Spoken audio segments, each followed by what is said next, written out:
ก็ขออภัยเนาะครับส่วนกันไปเลยเพราะอยากมายังเพราะอยากมาหา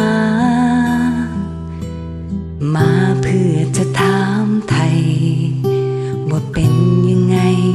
รู้สึกดีไหมบอกกันบ้างสิเธอเพราะว่าคิดถึงมาพบมาคุยมายิ้มให้และจะไปเพื่อวันหลังจะมาใหม่จึงมาตามห่วงอารมณ์ผสมกับความคิดถึงกันอย่าลำคาญกันเลยนะเธอจ๋าอยากจะร้องคำครวญปานจะมีว่าเจ็บปวดหนักหนาจนบุญหนักหนาหัวใจเปลี่ยนปลนเลื่อนลอยเพราะเศร้าใจนะอ้างว้างชีวิตดังล่องลอยไม่มีใครคอยไม่ให้ใจง่อยสงสารตัวเองเสมอจึงมาตามทวงอารมณ์ผสมกับความคิดถึงกันอย่ารำคาญกันเลยนะเธอจ๋า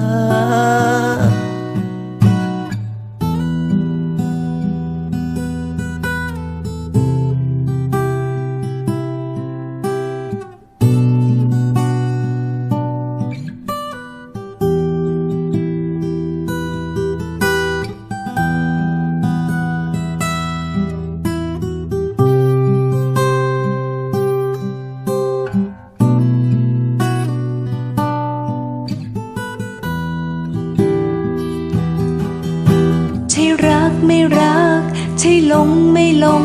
ซ่อนในอารมณ์ในซอกลืมในใจในฝันก็อยากอยู่อย่างนั้นไม่แต่ไม่ต้องสักขอเพียงเท่านี้ให้คงอยู่อย่างนี้สิ่งดีก็ล้นจนเกินสุขอารมณ์มันลึกจะเกินเนื้อไว้ให้ลึกสุดใจ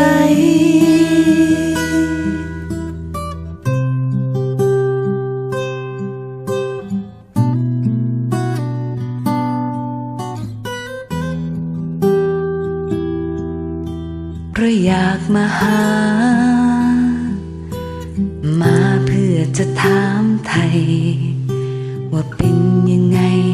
รู้สึกดีไหมบอกกันบ้างสิเธอ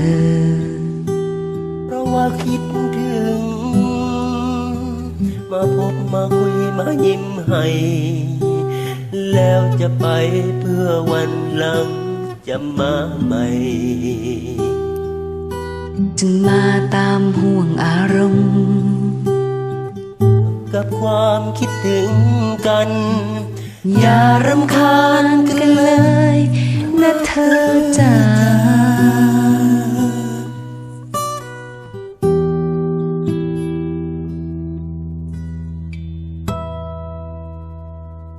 ขอบคุณครับ